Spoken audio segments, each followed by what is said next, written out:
And the only pushback that they offer is like, why can't we have Ronald Reagan? Donald Trump would have sold us off to Soviet Russia. Like, it's great. It's fantastic. Let's see where this roller coaster takes us at this point.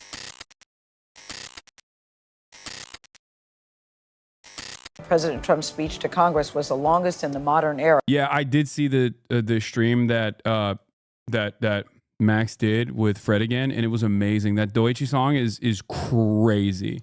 It was about an hour and 40 minutes long. So he celebrated his actions over the first 6 weeks of his new term, and he accused former President Biden of a long list of failures. Many Democrats walked out in protest during the speech, but a CBS News poll out just this morning shows that 76% of the people that we questioned approve of Trump's message. It should be noted here that the viewership of these speeches is higher among the president's party. Nancy Cordes is at the White House with more on the story. Nancy, good morning to you. Yeah, I mean, we saw this as well. Like, my audience straight up stopped watching. Like, they understandably got bored because it was a real yap fest, okay?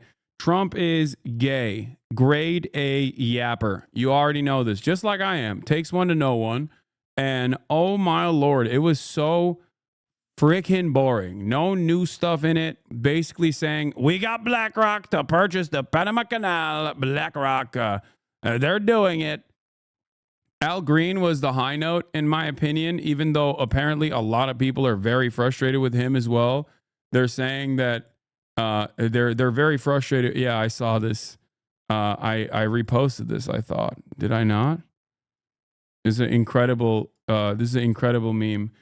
Anyway, yeah, people were complaining about Al Green's response. We're going to be talking about that in a second, though. He touted his tariffs, talked about his foreign policy, but barely talked about the Israel stuff. That was a brief side note, which I wonder why. Perhaps there's a reason. Perhaps the reason is because he knows that his base doesn't like that stuff either. So it wasn't just me. I checked the fuck out last night because Trump was so boring. But my coworkers were saying shit he said was incredible. Yes, I think that we are getting dumber and dumber as a society. And I think that a consequence of that dumbification has made it so that, you know, people just respond. That's why I like looking at what Asmongold's chat has to say about Trump, like what they consider, what they perceive as like a positive, a beneficial speech. And like their takeaway is just unironically based. He's based. That's it. That's literally it. Nothing else. They just respond to shapes and colors. You're jiggling keys in front of their eyes, baby. That's all this is. They're like little babies. And it works. It works. The cultural decline, the educational decline, just the overarching regressive nature of American empire is in full display. Okay. Also, apparently, a Texas representative died after the speech, which is crazy. Democratic House Representative Sylvester Turner from Texas died last night at age 70. His last words to his constituents were, "Don't mess with Medicaid." My guest tonight for the State of the Union, Angela, is here to advocate on the importance of Medicaid. Angela, I'm from Houston. I just don't understand it because it's like, I don't understand it because Bry in comparison to the rest of the caucus, you know? District 18. My daughter is Baisley Garcia. She's 2 years old. She has a rare genetic disorder, chromosome 8p, inversion, duplication, deletion. Yeah, also, the sad irony here is that he quite literally replaced a 74-year-old who died in office. Like, he replaced a 74-year-old who died in office before him, and then now he died in office as well. Causes a lot of developmental and medical challenges, so losing Medicaid would be devastating to us. So please let people know, don't mess with Medicaid. This is Angela. He used to be the mayor of Houston and wore anime costumes in the local geek conferences. He had terminal cancer. Well, RIP. Sad state of affairs. All right. Gail, good morning to you. It was a boisterous night. The address had a lot of the hallmarks of a Trump campaign speech. It was combative at times without any of the overtures to the other side that you might typically see in a joint address to Congress. Democrats, it has to be said, engaged in some theatrics too. Another departure from the norm and a sign that no one has high hopes for bipartisanship in the 4 years ahead. America is back. A self-assured President Trump declared the first month of his second term the most successful in history. Do you know who number 2? It's crazy to me that all you got to do is just be confident and just talk shit up there, lie a bunch. Ain't nobody's going to check you. No pushback whatsoever from the Democrats in general. Okay. And the only pushback that they offer is like, why can't we have Ronald Reagan? Donald Trump would have sold us off to Soviet Russia. Like, it's great. It's fantastic. Let's see where this roller coaster takes us at this point, I guess. Just buckle in, strap on, and you know, it is what it is. Who is George Washington? How about that?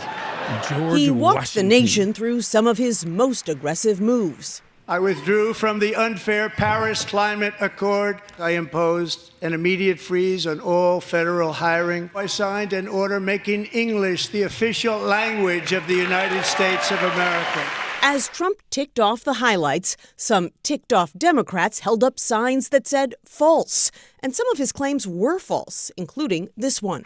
I terminated the ridiculous Green New Scam. That policy doesn't exist. We ended the last administration's insane electric vehicle mandate. That policy also doesn't exist. Joe Biden, the worst president in American history. In a departure from tradition, Trump repeatedly slammed his predecessor. Joe Biden especially let the price of eggs get out of control. Yeah, it's Brandon. It's not the avian flu that your administration seemingly is perhaps the worst administration to deal with any sort of disease, but it's actually Brandon. He sabotaged the eggs, dude. Amazing. Fantastic. Wonderful state of affairs overall. I just don't think that people buy this. Do people buy this? I don't think they care. I think eventually they're going to be like, yeah, I don't care, man. Just fix it. That's it. Oh.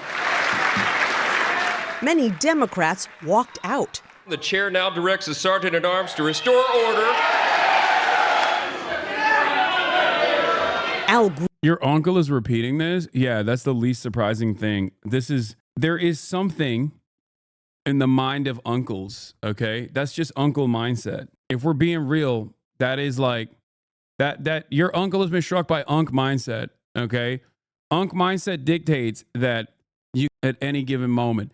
If he says something, you have to agree with him, okay? Because why else would the president say something? That's just uncle mind virus. Okay, classic. Green of Texas had to be escorted out because he wouldn't stop shouting about possible cuts to Medicaid. Billionaire Elon Musk drew jeers and cheers when President Trump plugged the massive cuts Musk and the Department of Government Efficiency have been making to the federal workforce. The days of rule by unelected bureaucrats are over. The president also touted new tariffs on Canada, Mexico, and China, but admitted there may be some short-term pain. Tariffs are about making America rich again, and there'll be a little disturbance, but we're okay with that. And he vowed there are more tariffs to come. April 2nd, reciprocal tariffs kick in, and whatever they tariff us, other countries, we will tariff them. In a surprise announcement, Trump celebrated the arrest of Mohammed Sharifullah, one of the alleged masterminds behind the Abbey Gate bombing in Afghanistan that killed 13 U.S. service members. And he is right now on his way here to face the swift sword of America. One of the easiest ways that people could have actively disparaged the argument that like Brandon killed 13 of our best soldiers, like 13 of our best soldiers died because of Brandon's like withdrawal from Afghanistan, was the simple fact that under the Trump administration, 67 service members died in Afghanistan over the course of the 4 years that he was president because he did not demonstrate the bravery of actually withdrawing troops from Afghanistan. 67. Okay. In comparison to 13, not a single troop should die, but obviously, numbers on the board, one is worse than the other. So how is Mr. I'm ending all wars constantly harping on this, constantly talking about this over and over and over again, being like, oh, Brandon killed our best soldiers. Brandon killed our best soldiers. Brandon killed our best soldiers. Like, Lil Bear, thank you for the raid. Hope you had a good stream. But I still fault the Democrats for this, by the way. Yes, I fault the Democrats for being pushovers and not even being able to actively communicate a vision for why they're doing, actively communicate counter examples against the endless faucet of misinformation and a barrage of hatred coming from the Republican Party. So yes, I truly, truly believe that this is another part of the problem, is Democratic Party incompetence that has gotten us here. It's definitely something to remember and something to remind people. This is why I get mad when I say, I hate liberals. This is why I say, I hate liberals. I hate liberals over and over again. Some people get confused with, like, especially if there's like a clip compilation where you put me yelling at liberals. Yes, I hate liberals for being feckless pushovers, okay? I hate liberals for not actively combating the faucet of misinformation coming from the right.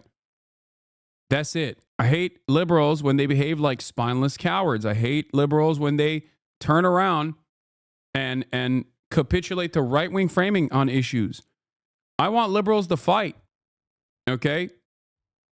That's it. And you're basically watching what happens when they completely give up, right? You're watching what happens when liberals completely give up. This is the process. That's why I like Al Green. What he did last night was brave, okay? What he did last night was correct. And I think more Democratic Party representatives should behave in that way. That's what I think. That's what I believe. So yeah, even if I don't completely agree with everything that a politician is saying and doing, I will show them support if they're doing the right things, if they're moving in the right direction. One of your most effective messages on this is, I hate liberals because they don't hate Republicans enough. Exactly. I get mad at liberals for their closeness to the reactionary sentiment and the Republican policy. There should be more proximity between the two parties. And yet there is always room for bipartisan compromise. Not even on the virtues of the good side of the legislative agenda, but bipartisan compromise simply on the virtue of compromise alone. It's ridiculous. American justice. On foreign policy, he vowed to seek peace in Ukraine. Earlier today, I should have said less proximity. I'm sorry. Did I say more proximity? I should have said less proximity. Apologies. My brain is fried already. I received an important letter from President Zelensky of Ukraine regarding the agreement on minerals and security. Ukraine is ready to sign it at any time. He said he also plans to retake the Panama Canal. We didn't give it to China. We gave it to Panama, and we're taking it back. And he somehow plans to acquire Greenland. One way or the other, we're going to get it. Clocking in at an hour and 40 minutes, it was the longest presidential address to Congress in recent history. And it ended with this. My fellow Americans, get ready for an incredible future, because the golden age of America has only just begun. Democratic Senator Alyssa Slotkin from Michigan delivered a much shorter 10-minute response to President Trump's speech that painted a very different picture, criticizing his first 6 weeks in office as taking a reckless and chaotic approach. Yeah. So the joint congressional speech, the joint session of Congress, and Trump's address was basically a rally. It was a political rally. We've heard it a million times over. Everything that Trump touches turns into a political rally in the exact same ways. And this was no different. I thought that in the process, there would be at least some new information that he revealed. But it turns out there was none. There was just more props. Trump loves using props. He loves using victims to draw a broad, oftentimes very reactionary, very racist concept, a very racist picture for Americans to understand. And it works. It's very effective. It is, of course, a distraction, but that is what Trump is very good at. He knows that people are angry. He knows that people are resentful. He knows that people hate the government because the government hasn't done right by them for multiple decades, right? And there's no confidence in the federal government. So he turns around and uses that anger, that resentment, hyper focuses people's anger and resentment into, redirects that into other vectors of pressure. It's not a Honduran or Guatemalan migrant that is your landlord or your boss at your shit job that you hate. Okay? They are not sitting atop the board of executives at BlackRock. They're not the ones that are halting development so that there is no more additional available housing units that normalize the housing market in your city.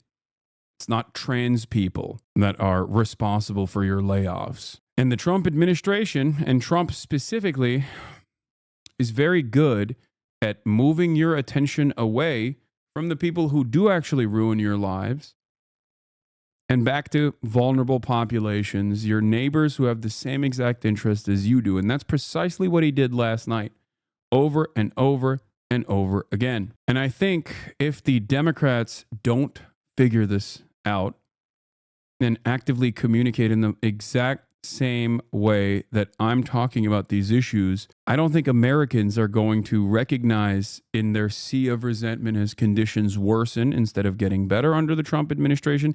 Americans are not going to be able to recognize this reality and get belligerent, more and more violent, and demand even worse, more violent punishments for these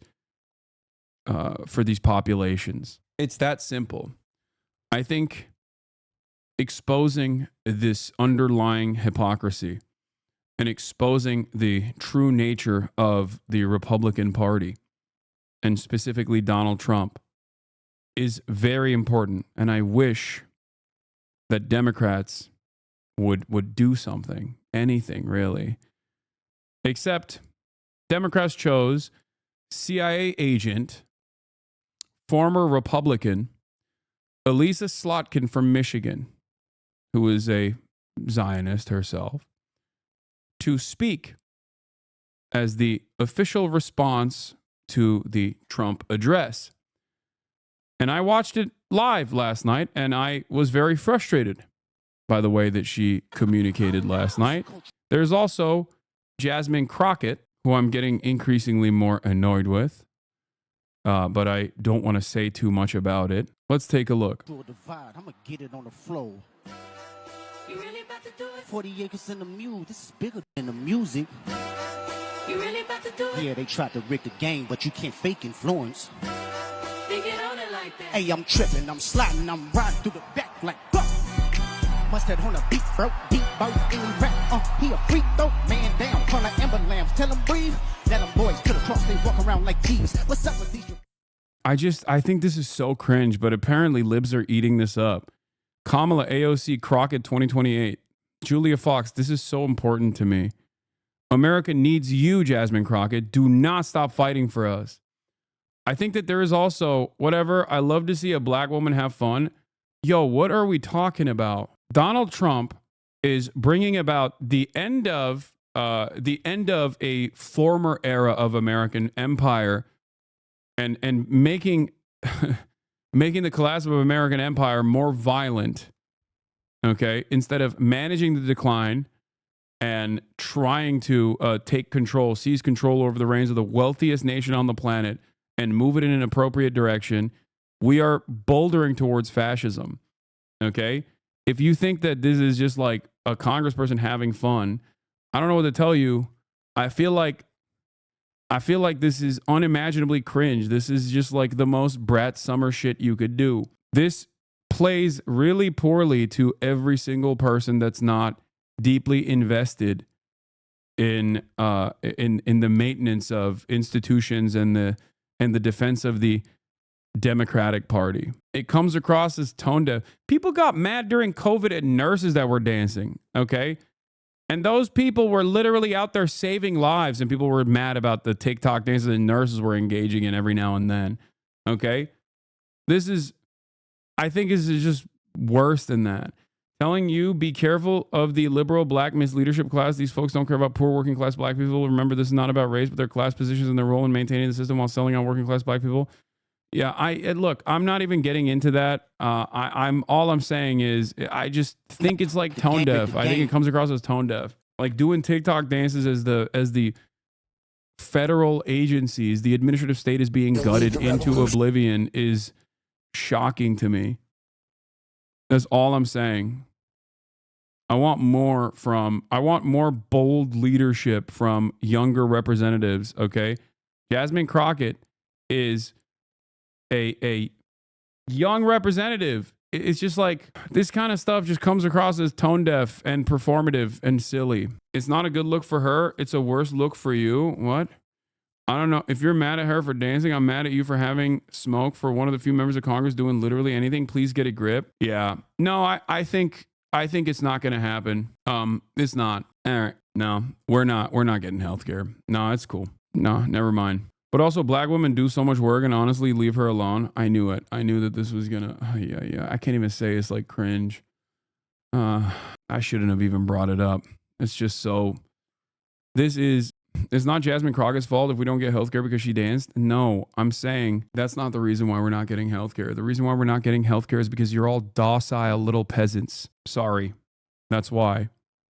None of you have the willingness to fight, and none of you have, or every single person that looks at that and goes, at least she's doing something, is gleefully standing aside as the American collapse is taking place. And you will all suffer in this process. We will all suffer in this process. Okay? And if you can't comprehend the point I'm trying to make there, I don't know what to tell you. It's not just Jasmine Crockett. That's just cringe. It's fine. The reaction to this performative dance piece overall is more frustrating to me than even the fact that she did the dance piece. The reaction you're getting is exactly why Trump won. Yeah, I mean, that's definitely a part of it, for sure. But it's also the other part of it, because yes, people do despise black women in general and black people in general. So it's both sides of that argument that is the reason why Donald Trump won. It's both the fixture of white supremacy in American politics and how much of a formative role it plays. It's also simultaneously the fact that people respond to that in an unironically reactionary way on the liberal side of the process with the rad-lib nonsense, political movements, and refuse to recognize that what we need is more Al Greens. Okay? Your foul outrage at her is even more blatantly performative. Yeah, you're right. My outrage. I'm just saying it's... Thought you were joking about the fact that you get hit with her, misogynoir? No. No. Pussy hats, wearing pink, and, holding up signs is not going to cut it. Do you understand? It's just not going to cut it. Also, simultaneously, like, not hyper-focusing on new clip Hasan hates black women. Okay, please stop. Hyper-focusing on first of all, the rad-lib stuff that you guys are engaging with, nobody likes it. Okay, I don't like it. I've never actually allowed. I've actually never given that any sort of space whatsoever. There are valid criticisms, obviously, in terms of the social regress that we are experiencing. Okay, and that I talk about quite frequently, but using this as a performative shield is something that only works with an increasingly smaller group of people, and it just comes across as silly to everyone on the outside. But yeah, Krang had a really good point on this where he said, here's the thing, if you think Trump is a fascist like Hitler was, then you have to accept that this is a ridiculous thing to do. In response to Hitler's policies, some members of the German left party wore purple hats. Do you see how stupid that sounds? You bend down to rad-lib shit so much more than they deserve. This brat summer politics of the Democratic Party is a major part of why the party has failed. Yeah. I want the Democrats to lock the fuck in, okay? And that's what I want. I don't even want that. I need them to lock in. Yeah. Here. She says, we will not normalize, right? she sent this, she wrote this thing out. And there's good parts of it because this part is good, where she says, I walked out because I want the president of my constituents to know I'm not going to sit here and try to shut down the VA hospital in my district. Great stuff. I'm not going to stand by while you short-staff the FAA. At the same time, planes are colliding in the sky left and right. Dallas Love Field is in my district. Dallas-Fort Worth International is right next door. Texas exports more goods than any other state, and we import more than 48 of them. Tariffs will cripple our economy, kill jobs. All this stuff is good, okay? This is what we should be sticking to, okay? This is what liberals should be sticking to, and become even more radical and urge labor militancy, urge unionization, urge networks of support, community organization. Our leaders need to actually fucking lead, okay? That's what I think. And Al Green demonstrated that last night. He put his body on the line. He went out and he stated that you do not have a mandate. You do not have a mandate to cut Medicaid and Medicare. Okay? This is the point. This is what people should be saying every day of the week. This is what our elected representatives should be doing. Okay? So here's the good. The Democrats who hit Trump in his sore spot, bruising his ego and unquenchable need for attention, issued a joint statement. We, the undersigned and duly elected members of Congress, have to make ourselves heard in ways that breaks through times like these. There's no point in hearing Trump's speech because he never does what he says he'll do. All that stuff is good. President wants to erase the progress of the country's made since the Great Depression. All that stuff is good as well. Our forefathers defeated the Nazis. They laid down their lives in Korea, Vietnam, and during the Cold War to stop the spread of communism. Democrats need to drop the militancy and focus on labor militancy, okay? They need to stop trying to behave and present themselves as war hawks. It is so unimaginably stupid that they are doing this. Not only does this perform poorly for many Americans who personally think that war is bad, okay, even if they benefit from it greatly, but nobody believes you when you say this, okay? Nobody believes you when you, as a Democrat, say like, that's right, we're going to be the real war hawk party. You just look like losers, okay? Trump cozies up to Russia and China while turning his back on our allies and putting thousands of U.S. veterans on the street. He's rolling back laws and protect consumers in Main Street from the big banks and Wall Street. Yeah, it's great. I don't understand it. I don't get it. Especially considering the election that was devastating for the Democratic Party recently, where they did exactly this. They did exactly this and they failed. So why are they still doing that? It makes no sense. Is it incompetence or is it deliberate?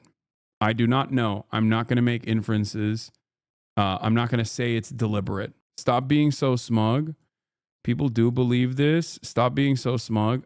I'm not. I promise you. I'm trying not to be smug. Maybe it's because I'm wearing a turtleneck, so I automatically come across as smug.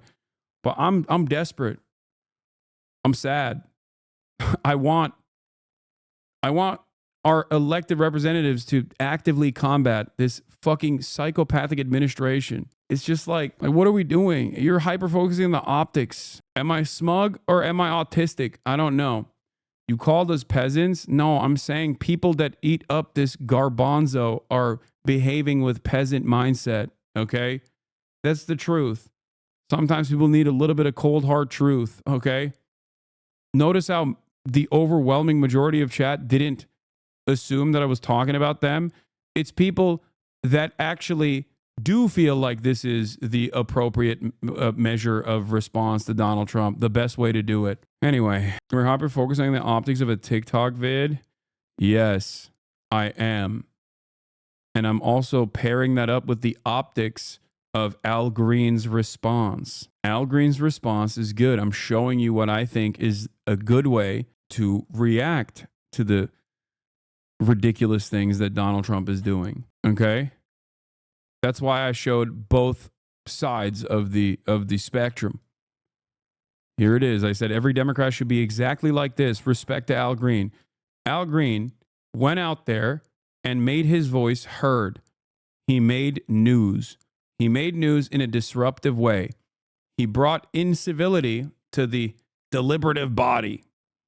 And it was a good thing. He broke decorum.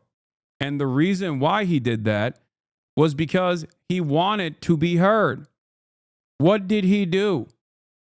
What did he do in that process? He got up there, waved his cane around, and said, "You do not have the mandate to cut Medicaid." That was the appropriate thing to do. Here is his reaction. It's very low audio, but incivility, who uses his incivility against our civility. He is a person who has consistently been used incivility against civility. Do you think have no mandate? Is that what you said? Well, look, I'm willing to suffer whatever punishment is available to me. I didn't say to anyone, don't punish me. I've said I'll accept the punishment, but it's worth it to let people know that there are some of us who are going to stand up against this president's desire to cut Medicaid, Medicare, and Social Security. So were you saying you have no mandate? Is that what you just said? That's what he has no mandate to cut Medicaid. None. Is the only punishment that you were kicked out, sir? Is there something? I don't know. Whatever the punishment is, I'm not fighting the punishment.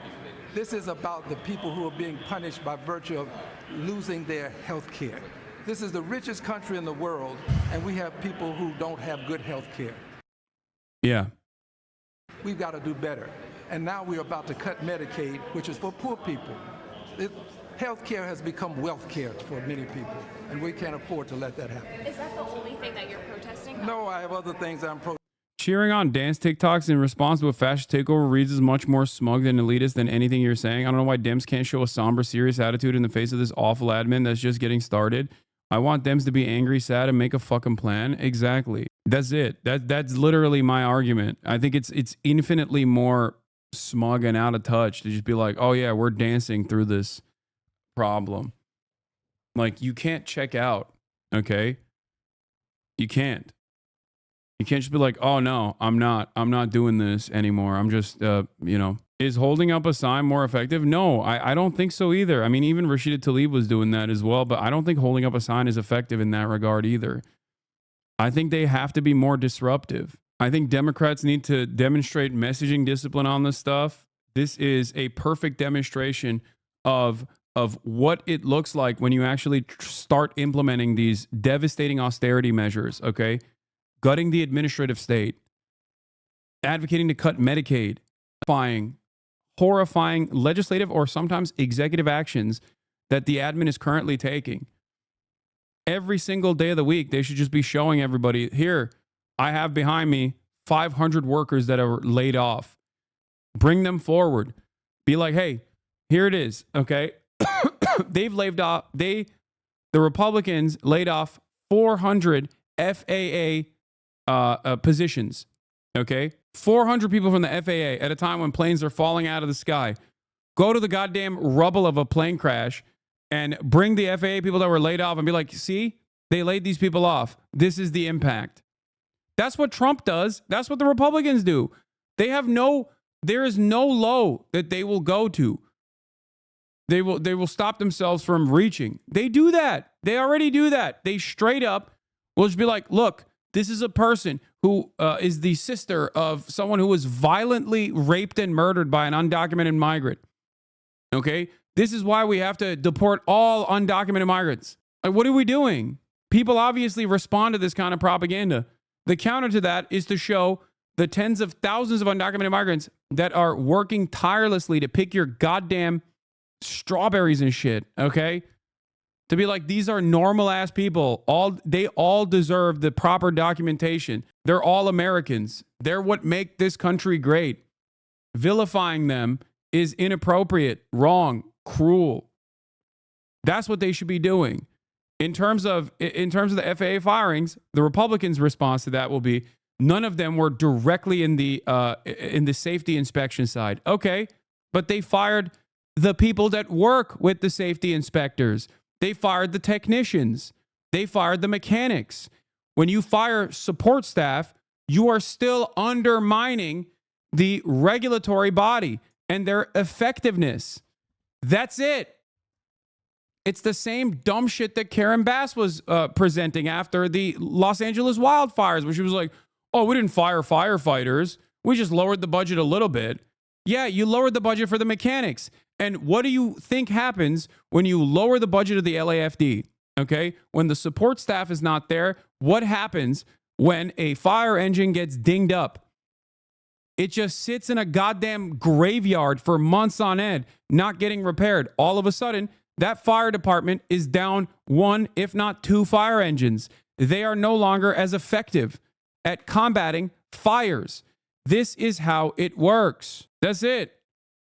These guys are getting away with straight murder. The Republicans are doing everything in their power to destroy the regulatory agencies that are basically hanging on by a thread. And absolutely no one is using this as an opportunity to communicate to Americans that the federal government is there to actually help you, okay?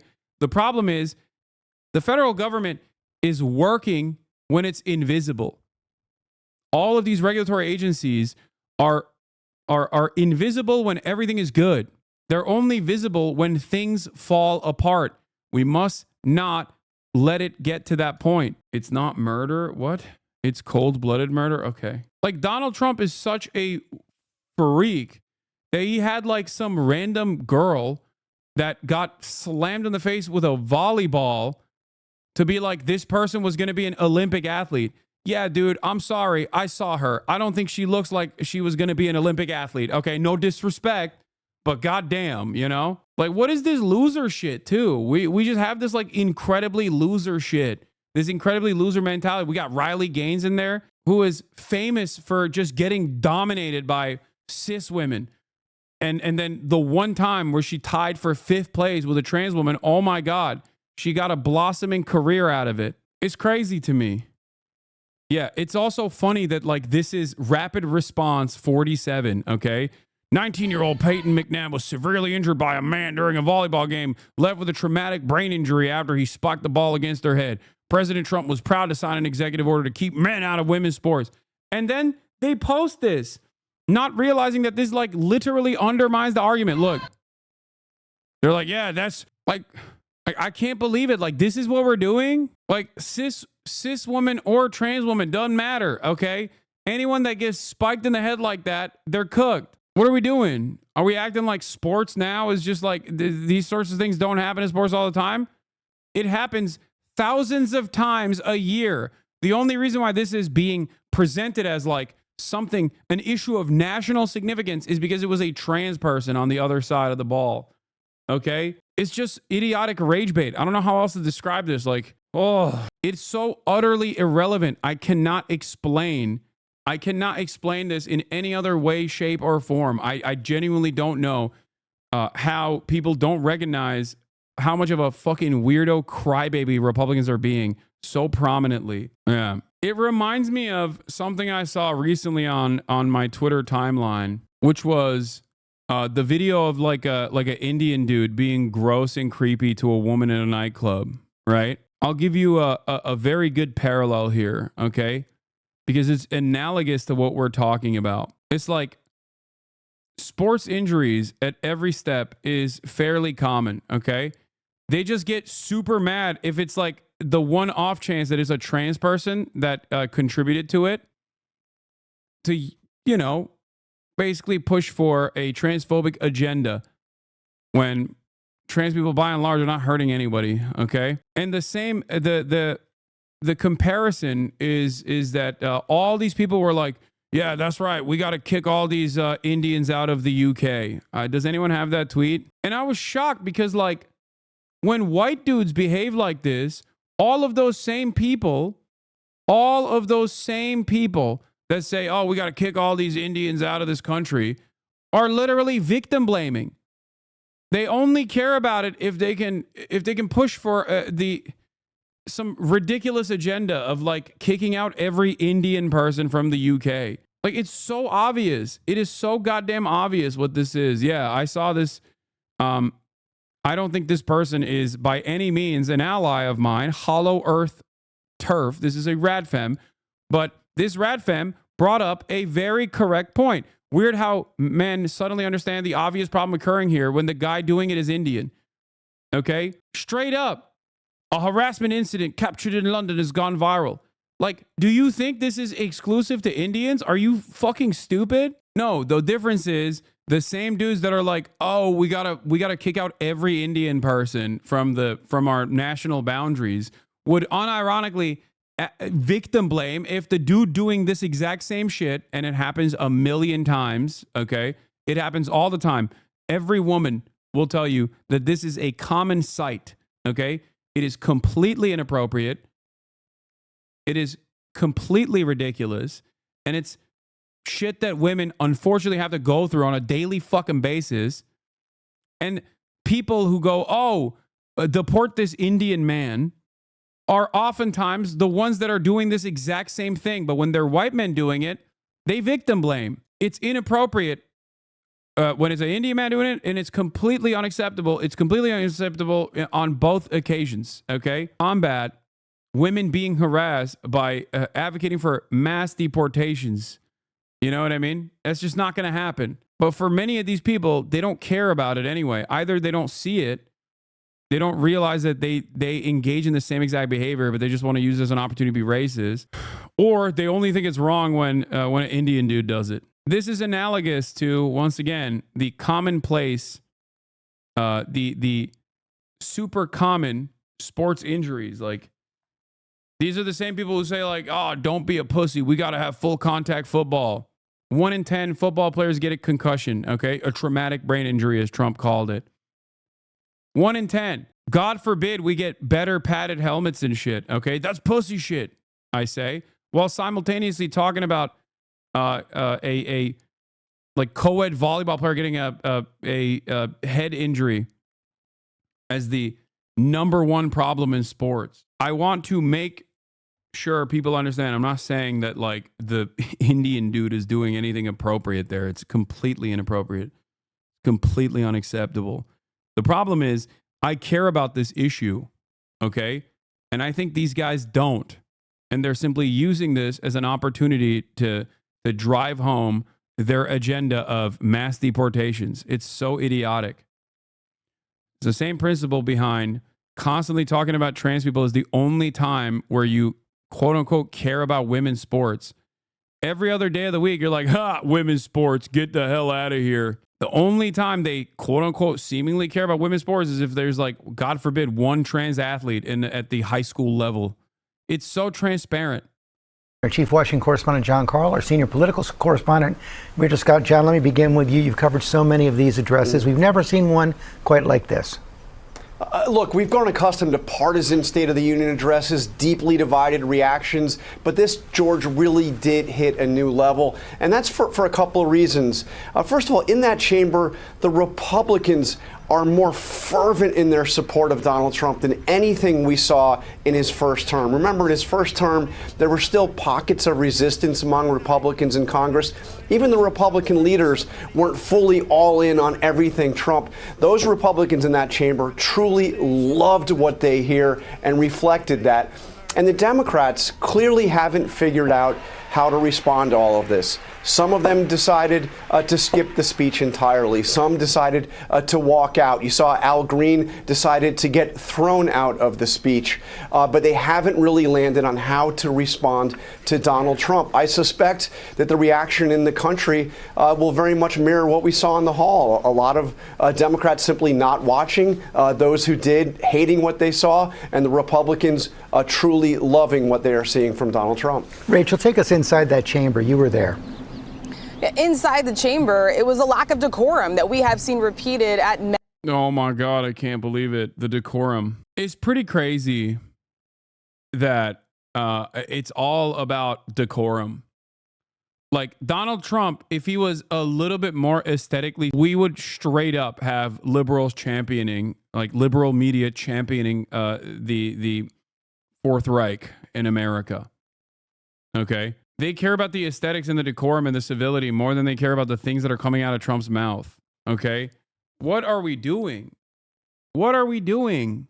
many of these joint addresses and also the State of the Unions. Leader Jeffries did call for decorum. He asked for a dignified Democrat response. It's unclear if he's going to be satisfied with what Democrats did there. And it was on full display, this sort of disjointed effort from Democrats who are really trying to figure out how to counter the president's message. So yes, Al Green standing up, him being removed. We have never seen something like that play out during the chamber when the president is addressing a joint session of Congress. And then not just that, Democrats also walking out at some point, their backs turned, in some ways trying to do this sort of silent protest, holding up these paddles.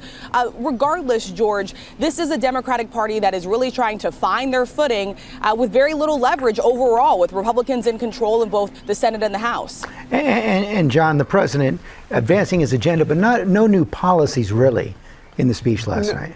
No, this felt much more like a rally speech. And I thought it was also interesting, George, there's a lot of anxiety in the country, anxiety from federal workers worried about their jobs, anxiety about the tariffs he's just imposed, anxiety around the world about what happened in the Oval Office with Zelensky. Trump didn't seem to be anxious about anything. This is a president who, for the first time in his time as president, is not under investigation and doesn't seem to have a care in the world. Rachel, familiar exaggerations from the president. Yeah, and really a lack of reaching across the aisle. He bashed the bipartisan chip deal. He took a dig at the immigration and border security bill that his own party negotiated, and really not even mentioning one big thing, government funding. The government set to round on funding in less than a week, George. I think one of the funniest parts about the speech was how much the Republicans were clapping for Trump undermining the legislative body, which obviously is an aesthetic note and no one really cares about it. But he just kept saying, like, I'm the president, and with my executive power, I have actually fixed everything. And and congressional Republicans were like, hell yeah, sir. We're cucks. We ain't got nothing. We got no motion, sir. We got nothing, sir. We are fucking pathetic. It's great. Great stuff. Anyway, Minority Leader Jeffrey says Democrats showed restraint during Trump address to Congress. And also Senate Dems were dinging their House Dem colleagues over antics at Trump's speech, including Representative Al Green, who is now facing a censure vote in the House. Let's see what Blumenthal had to say. I wouldn't have necessarily done all the things that were done, but I understand the emotion. He's offering showmanship and bluster and bullying. We need to provide real solutions and avoid taking the bait. That wasn't any conscious strategy. You know, in terms of responding to that speech, I think there are better ways to do it. Look, I believe firmly that that should be a room of decorum. Now, that said, I've never seen a speech before where a president trolls, heckles, demeans, and degrades people actually sitting in front of them. Like, they should be standing firmly by Al Green's side for demonstrating the courage necessary. The worst part of the decorum shit is that CNN brings on total assholes like Scott Jennings, who cries foul and whines on air about people being mean to him, and Republicans in the next sentence goes, also, I want to turn gays into mulch. Nicely, though. Exactly. People put style over substance every step of the way, okay? It is shocking. It is, I mean, I guess it's not shocking. It's just like, it's what happens when people are totally devoid of any sort of material gains being made. And a vote to censure Al Green could happen as soon as this afternoon. Democrats are going to try to kill that measure. It could happen later in this afternoon. Whether they have the votes to do that remains to be seen, as Republicans are eager to punish him for that outburst. Boris? Yeah, we'll see. I did see the Bernie response. It was decent. It was probably one of the best responses I've seen so far, beyond the fact that, you know, Al Green showed a direct response in the room. Okay? The House Democratic leader, Hakeem Jeffries, you just heard the speaker there, Mr. Jeffries. What's your response to him saying you're making demands that are unprecedented to keep the government open? We want to make sure that the government remains open and that we can agree upon a spending bill that meets the needs of the American people in terms of their health, their safety, or now. Here's how I would talk about this, okay? Here's how you're supposed to frame this. You're supposed to frame this by starting off by talking about how Trump is gutting middle-class jobs by gutting the administrative state, okay? At a time when America is desperately in need of more helping hands, when every single person has experienced some kind of awful service at a point of going to a government agency like the DMV, or when they're flying and there's not enough TSA people, right?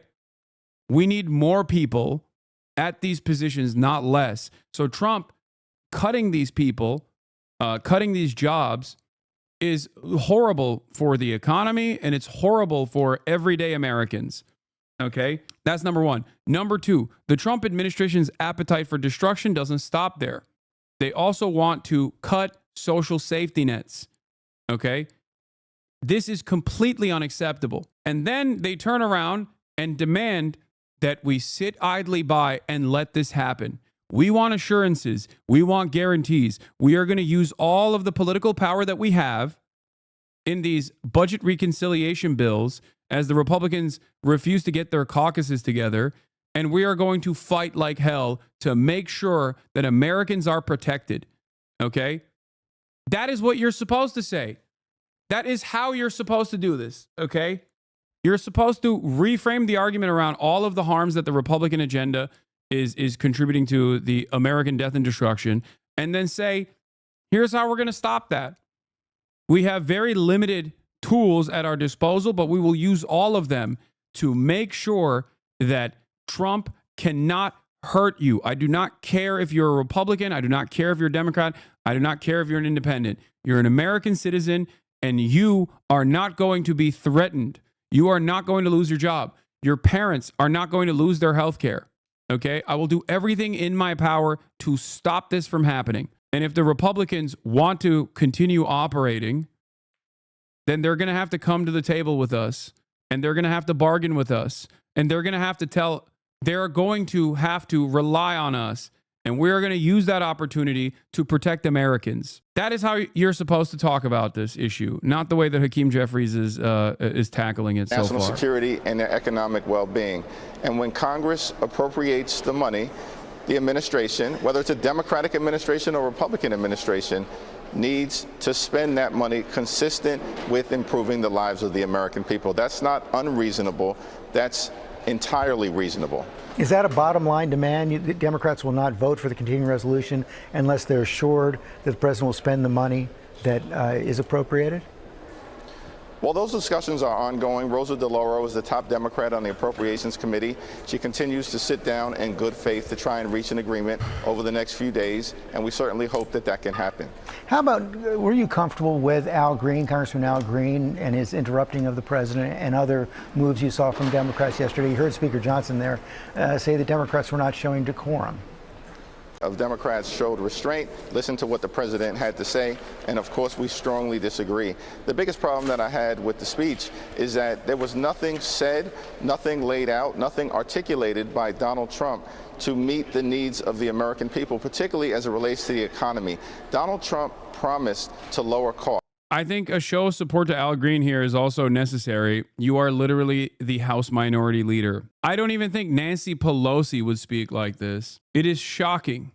This is Hakeem Jeffries, who Nancy Pelosi chose as her replacement. I think in spite of all of my many very significant disagreements with Nancy Pelosi, she was absolutely mama bear when it came to protecting her caucuses, protecting her representatives. She even went out. She even at times defended Ilhan Omar. Okay, she defended AOC. She put them in positions within the Democratic Party. There's a lot of backdoor dealings that Nancy Pelosi engaged in an effort to make sure that that the Democratic Party presented a unified front. Hakeem Jeffries is not capable of doing this. He just comes across like a pushover. I cannot believe we have another Chuck Schumer now in the other position of power in the Democratic Party. This is literally one of the worst aspects of Chuck Schumer. He is awful at whipping people, okay? He does not use Dick Durbin in the ways that he's supposed to. Dick Durbin is the whip in the Senate. Chuck Schumer is the leader. Chuck Schumer is awful at whipping votes. Possibly by design. It is alarming that Hakeem Jeffries is like also a Chuck Schumer type here. In fact, he promised a lower cost on day one. We know that grocery prices aren't going down, they're going up. Inflation is going up, and the stock market is going down, which is hurting the retirement security of everyday Americans. You heard Speaker Johnson there. He said, I will unironically replace every New York Democrat in a position of power, every California Democrat within a position of power in the Democratic Party with like some Midwestern pro-labor Dems, dude. Put guys like Sherrod Brown, who obviously is, you know, he's no longer active, but like that style of Democrat would be infinitely better at communicating the desires of the working class. You know, people like, Tim Walz. Like, these are people who are absolutely better at not coming across like an out-of-touch, boring dude in a suit. I don't know why anyone thought City Slicker Dems were great communicators to begin with. It's just like they reek of elitism and they demonstrably cannot read the room. I think ultimately when they talk to their constituents, if they talk to them at all, they're talking to the wrong constituents.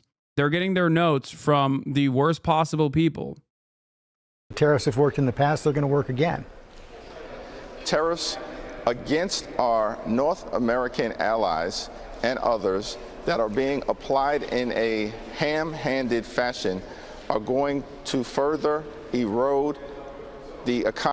In my opinion, the bigger issue is not New York or CA reps. The issue is that the average age is like 88. I will force retire a primary and Dem over 60. We need those old fucks and how they got fucking power. They're ruining us because they're so out of touch. That's a bigger issue. I think that's definitely contributing to the problem. And it's not necessarily that they're old. Being old definitely does put you out of touch. But it's also the many decades that you've spent in Congress. The more time you spend in Congress, because, I mean, look at Hakeem Jeffries. He's young. Okay? Hakeem is young in comparison to all of the... He's 54. So he's spry. Okay? He's young and spry. So, and yet he is still having a hard time communicating in a way that makes sense. I think that when you spend a lot of time in Congress, you become infinitely more out of touch because the only people you talk to are lobbyists. And they present a false narrative of how things work, and they delude congressional representatives into believing that they have more broad support than they actually do for the issues that they care about. And many congresspersons don't even care about broad popular support anyway. They just care about eating fancy lunches, eating fancy dinners, getting their children into good schools, and getting their immediate family members into positions of power. Be the Rat says, imagine getting on Twitch to listen to a terrorist and his opinions. Fuck you, Hasan. Let's get this terrorist banned off the platform. Fuck people like Hasan and anyone who supports them. I'm going to unban this person with the hopes that they will listen to the words that are coming out of my mouth. Okay? Hasan, don't give them attention. No, it's fine. I mean, people just keep yelling into the void like this, and it's just inconsequential, and they don't understand it, and it makes them more resentful, weirdly enough. My hope is that one day those people will keep tuning in with hatred in their hearts and eventually go, wait a minute, I kind of agree with this person, and they'll get it. Economy, and we're seeing the consequences of Trump's inattention, inaction, and now his direct assault on a stable economy by enacting these tariffs. Costs are going to continue to go up, and the American people will be hurt. Did Democrats hear anything from the president last night that they can support? I was struggling to hear anything relative to what the president had to say in terms of bringing the country together. That was one of the most partisan and divisive speeches ever delivered by an American president, and that's unfortunate. We will continue to try to solve problems for everyday Americans. We want to make life better for every single American in every community, in every corner of this country. But it's unfortunate that our Republican colleagues seem more determined to pass a massive tax cut for their billionaire donors, while at the same time cutting Medicaid, perhaps in the largest possible fashion ever, in this country. You also heard the speaker there say that these protests that many Republicans and some Democrats are seeing in their district to the cuts by Doge and Elon Musk are by paid protesters. Republicans are proposing the largest Medicaid cut in American history, George. Children will be devastated. Families will be devastated. People with disabilities will be devastated. Seniors will be devastated. Nursing homes will close and hospitals will shut down. The American people are upset about the effort to take away their health care. These aren't paid protesters. These are concerned citizens. The Republicans can try to run away from their extreme budget. We will not let them hide. Congressman Jeffries, thanks for your time this morning. Robin? It's like, it's interesting because even when he's saying the right things, I feel like he's so sauceless. I don't know how else to describe it other than it's just like is devoid of charisma at a time when like we do need it. He just kind of